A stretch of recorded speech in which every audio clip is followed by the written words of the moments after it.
Assalamualaikum warahmatullahi wabarakatuh. Innal hamdalillah nahmaduhu wa nasta'inuhu wa nastaghfiruh wa na'udzu billahi min syururi anfusina wa min sayyiati a'malina. May yahdihillahu fala mudhillalah wa may yudhlilhu fala hadiyalah. Asyhadu an la ilaha illallah wa asyhadu anna Muhammadan abduhu wa rasuluh. Ya, pada kesempatan kali ini kelompok kami akan kebagian tema yang berjudul Program Bimbingan Konseling untuk kebutuhan siswa umur 7 sampai 12 tahun, 12 sampai 15 tahun, 15 sampai 18 tahun. Yang terdiri dari nama kelompok saya M. Irfa'ud Darajatur Rahman, kemudian Faruk Ibrahim dan Ilmiah Zamlah.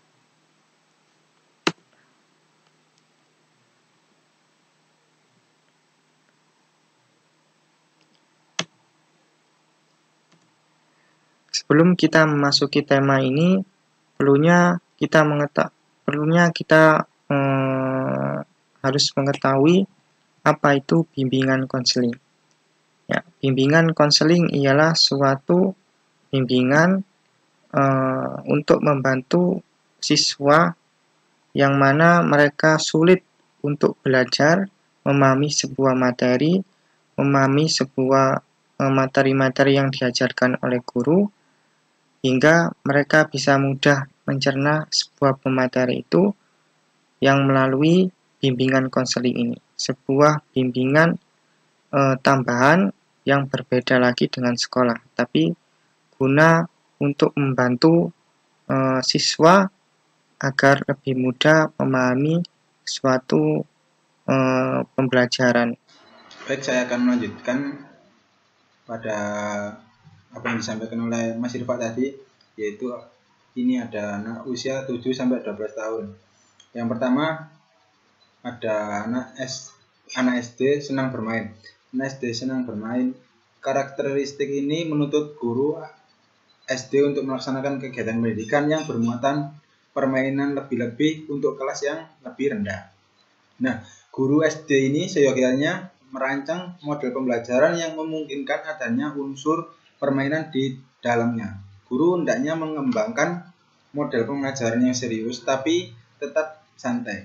Penyusunan jadwal pelajaran hendaknya diselang-seling antara mata pelajaran serius seperti IPA, matematika dengan pelajaran yang mengandung unsur permainan seperti pendidikan jasmani atau seni budaya dan keterampilan atau bisa disebut dengan SPK, agar para siswa SD ini tidak merasa bosan dalam melakukan proses pembelajaran. Yang kedua, ada anak SD senang bergerak. Orang dewasa dapat duduk berjam-jam, sedangkan anak SD dapat duduk dengan tenang paling lama sekitar 30 menitan. Oleh karena itu, guru hendaknya merancang model pembelajaran yang memungkinkan anak berpindah atau bergerak dari satu tempat ke tempat yang lainnya. Menyuruh anak untuk duduk rapi untuk jangka waktu yang lama dirasakan sebagai suatu siksaan yang sangat sakit untuk anak seusia 7 sampai 12 tahun ini. Nah, selanjutnya yang ketiga, anak SD senang bekerja dalam kelompok. Anak SD dalam pergaulannya dengan kelompok supaya mereka belajar aspek-aspek yang sangat penting dalam proses sosialisasi seperti belajar memenuhi aturan-aturan kelompok, belajar setia kawan, belajar tidak tergantung pada diterimanya di lingkungan sekitarnya, belajar menerima tanggung jawab, belajar bersaing dengan orang lain secara sehat dan sportif, mempelajari olahraga, dan membawa implikasi bahwa guru harus merancang model pembelajaran yang memungkinkan anak untuk bekerja atau belajar dalam kelompok, serta belajar keadilan dan demokrasi. Karakteristik ini membawa implikasi bahwa guru harus merancang model pembelajaran yang memungkinkan anak untuk bekerja atau belajar dalam kelompok. Guru dapat meminta siswa untuk membentuk kelompok-kelompok kecil dengan anggota sekitar 3-4 orang untuk mempelajari atau menyelesaikan suatu tugas secara kelompok.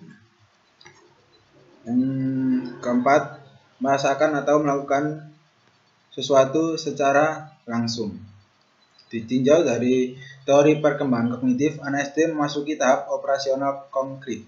Dari apa yang dipelajari di sekolah, ia belajar menghubungkan konsep-konsep baru dengan konsep-konsep yang lama. Berdasarkan pengalaman ini, siswa membentuk konsep tentang angka, ruang, waktu, fungsi-fungsi badan, peran, jenis kelamin, moral, dan sebagainya. Bagi anak SD, penjelasan guru tentang materi pelajaran akan lebih dipahami jika anak melaksanakan sendiri. Sama halnya dengan memberi contoh bagi orang dewasa. Dengan demikian, guru hendaknya merancang model pembelajaran yang memungkinkan anak terlihat langsung dalam proses pembelajaran. Sebagai contoh, anak akan lebih memahami tentang arah mata angin dengan cara membawa anak langsung keluar kelas, kemudian menunjukkan langsung setiap arah angin tersebut. Bahkan dengan sedikit menjulurkan lidah akan diketahui secara persis dari arah mana angin saat itu bertiup. Ya, terima kasih, dan selanjutnya akan disampaikan oleh Ilmiah Zanna. Di sini saya akan menjelaskan usia 12 sampai 15. Nah, di sini ada 3 teori. Yang pertama teori kognitif, kedua teori afektif, ketiga teori psikomotorik. Nah, yang pertama, teori kognitif. Di sini siswa belajar sesuai dengan tahap perkembangan kognitifnya. Dalam teori ini, siswa dapat membangun secara efektif dunia kognitif mereka, sehingga informasi yang diperoleh dapat dituangkan ke dalam pikiran mereka dalam menghadapi lingkungannya. Terus yang kedua yaitu teori efektif. Nah, teori efektif adalah yang berkaitan dengan sikap dan nilai. Efektif mencakup watak, perilaku seperti perasaan, minat, sikap, emosi, dan nilai. Beberapa pakar mengatakan bahwa sikap seseorang dapat diramalkan perubahannya bila seseorang telah memiliki kekuasaan kognitif tingkat tinggi. Sayangnya, ciri-ciri hasil belajar efektif akan tampak pada peserta didik dalam berbagai tingkah laku. Ranah efektif menjadi lebih rinci lagi ke dalam 5 jenjang.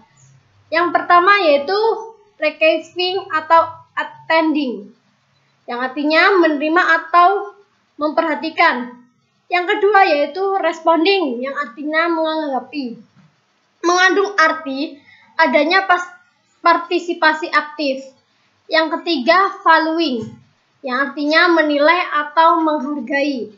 Yang keempat yaitu organizing, yaitu mengatur atau mengoperasikan. Kelima, karakteristik by evaluate Artally complex, yaitu karakteristik dengan satu nilai atau kompleks nilai. Selanjutnya yaitu terakhir psikomotorik. Nah, psikomotor ini diartikan yang berkaitan dengan keterampilan, yaitu skill, tahu kemampuan bertindak setelah seseorang menerima pengalaman belajar tertentu. Hasil belajar ketampaan psikomotor dapat diukuri melalui yang pertama yaitu pengamatan langsung dan penilaian tingkah laku peserta didik selama proses pembelajaran praktik langsung. Yang kedua yaitu sesudah mengikuti pembelajaran, yaitu dengan jelas memberikan tes kepada peserta didik untuk mengukur pengetahuannya, keterampilannya, dan sikapnya. Dan yang ketiga yaitu beberapa waktu sesudah pembelajaran selesai dan kelak dapat lingkungan kerjanya. Kemudian anak umur 15 sampai 18 tahun. Ini anak sudah masuki sekolah menengah akhir atau sekolah menengah atas SMA.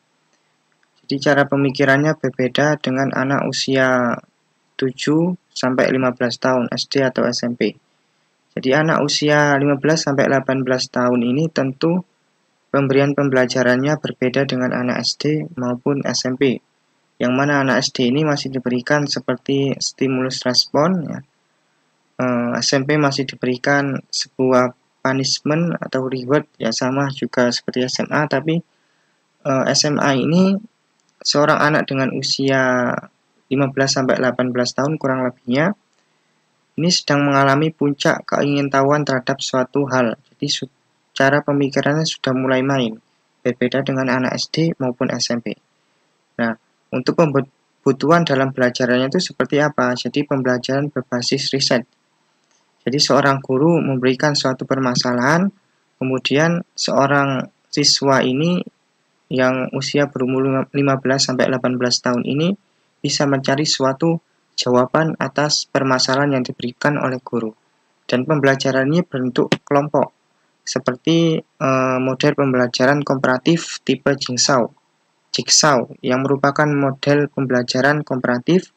Siswa belajar dalam suatu kelompok kecil kurang lebih 4-5 siswa, yang mana setiap siswa sudah diberikan tugas masing-masing individunya, kemudian mereka berdiskusi sebuah permasalahan, berdiskusi atau bermusyawarah atas soal-soal yang diberikan oleh guru kemudian. Nah, fungsinya kelompok ini agar mereka itu saling bisa belajar berkomunikasi satu dengan yang lainnya. Ya, mungkin itu yang dapat saya sampaikan, pembelajaran kebutuhan siswa dalam belajar dalam umur 7-18 tahun. Sekian dari saya, kurang lebihnya mohon.